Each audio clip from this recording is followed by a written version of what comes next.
现场画面曝光，美海军航母旁数千磅炸药被引爆，但为何却说此举让中美之战已成新现实？敬请关注本节目，了解详情。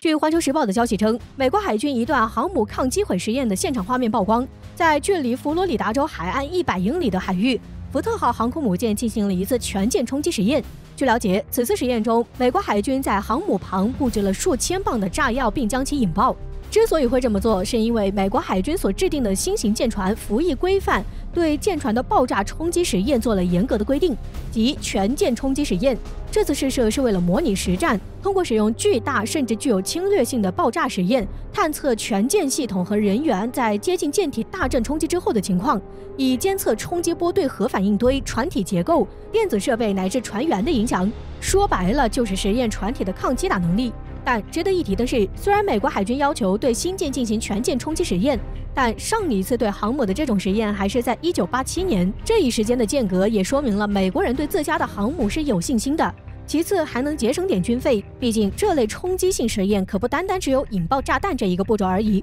需要知道的是，在舰船抗冲击实验进行过程中，由于海上实验条件复杂，而且受舰船操纵、海上的水流、风向、风浪等多种因素的影响，这极易造成实验地点以及实验航向等极大的不确定性。就比方说，一旦洋流过大，致使炸药引爆点跟航母的爆炸距离太远，这就无法达到实验检验效果。而爆炸距离太近，则会使受试舰受到比设计指标更严格的冲击，从而可能导致破损或舰载设备失效。能做到精确的确定实验的爆距，这必然是经过大量人力物力仔细研究才能确定的。所以有不少观点认为，美国这次之所以花费高昂的成本炸了自家的航母，只为专门给我国敲响警钟，让中美之战已成为一个新的现实。在最近几年，我军所拥有的航母杀手名气可以说是越来越大。东风21D 和东风26两款反舰导弹拥有超过2500公里超远射程，远超美军航母如今的1200公里标准作战半径。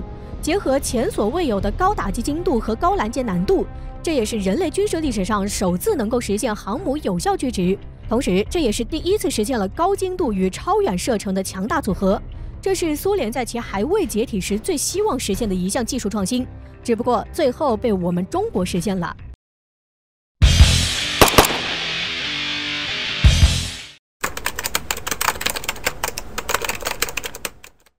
不被允许拥核，为何日本仍然很容易成为核武器超级大国？到那时，美国还管得了吗？中国不能自乱阵脚，必须做到这一点。敬请关注本节目，了解详情。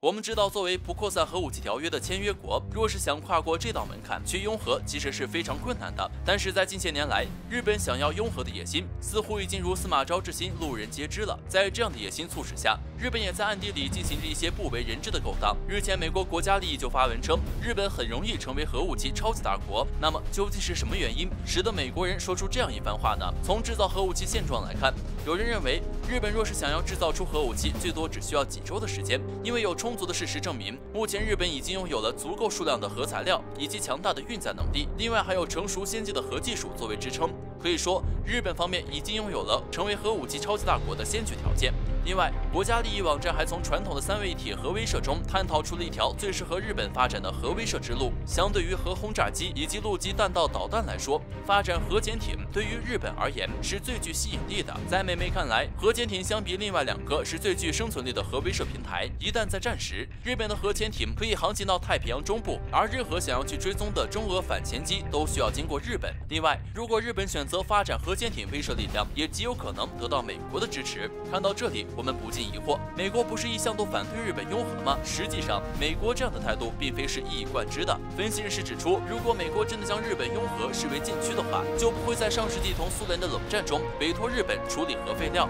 也不会将相当数量的核武器制造原料部交给日本。那么从这一角度来说，只有在日本拥核后对美国利益构成威胁时，美国才会站起来大力反对。但是，一旦日本决心拥核之后，美国还能不能管得了日本呢？一定程度上来说是很难的。一方面，日本有着极其强烈的军国主义野心；另一方面，日本拥核并不是一个简单的问题，一旦实现，将会彻底打乱当前的亚太战略格局。美媒认为，拥有核武器的日本也许是中国最大的噩梦。那么到时候中国又该如何自处呢？就目前而言，中国周边最不缺的就是挑衅者。站在强大崛起的中国对立面的又不只是日本一个。在面对越来越多的挑衅者时，中国必须做到的一点是强势反击和强势出击。只有树立起了自己的战略威慑力，多少个日本拥核都不足为惧，因为在他们挑衅之前，都会掂量自己在中国面前到底几斤几两。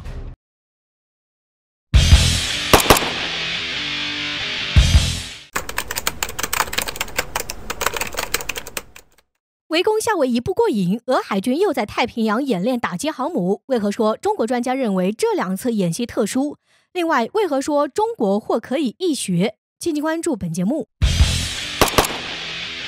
虽然早已不复前苏联时期的威风，但俄罗斯军队每次演习行动都可以称得上强硬无比。本月中旬，俄罗斯太平洋舰队刚刚在距离夏威夷不远的太平洋中部海域进行了大规模围攻演习。好像不过瘾。近日，俄罗斯国防部再次宣布，俄太平洋舰队在太平洋中部海域演练了消灭假想敌航母战斗群的科目。中国的军事专家指出，这2次演习非常特殊，是苏联解体后首次有国家在靠近美国领土的海域进行军事演习，而此次俄军更是直接演练攻击航母战斗群，可以说针对性极为明显，就是在向美国展示肌肉。即便是中国海军近年来多次派遣新编成的航母战斗群进入太平洋，也更多的是以适应性演习为主，主要摸索航母战斗群的战术战法，并没有直接针对何种目标进行进攻性演习。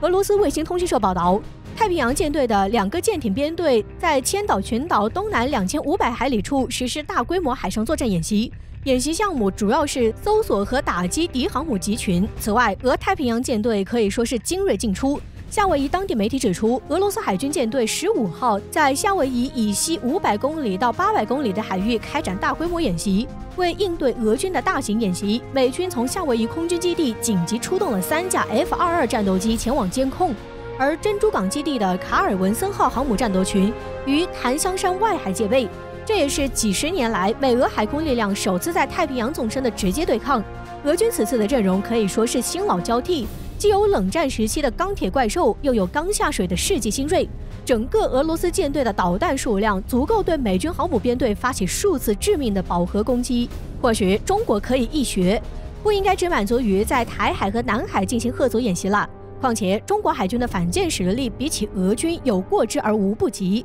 俄罗斯海军目前是由老式大型战舰和新式轻型战舰混编的，而中国海军的舰队要崭新得多。中国海军的055和052D 驱逐舰都可以在垂发中发射 YG-18超音速反舰导弹，携弹量远远超过了俄罗斯舰艇。而中国的老式舰艇如现代级等也改装了 YG-12超音速反舰导弹。唯一可惜的是，中国海军的054A 护卫舰缺乏远程反舰导弹。此外，中国航母的舰载机也同样具备远程反舰能力。中国海军也应该派出舰队深入太平洋进行反航母演习，向美军宣示太平洋早已不是美军的内海，太平洋迟早是群雄争霸的舞台，绝不是美国耀武扬威的领海。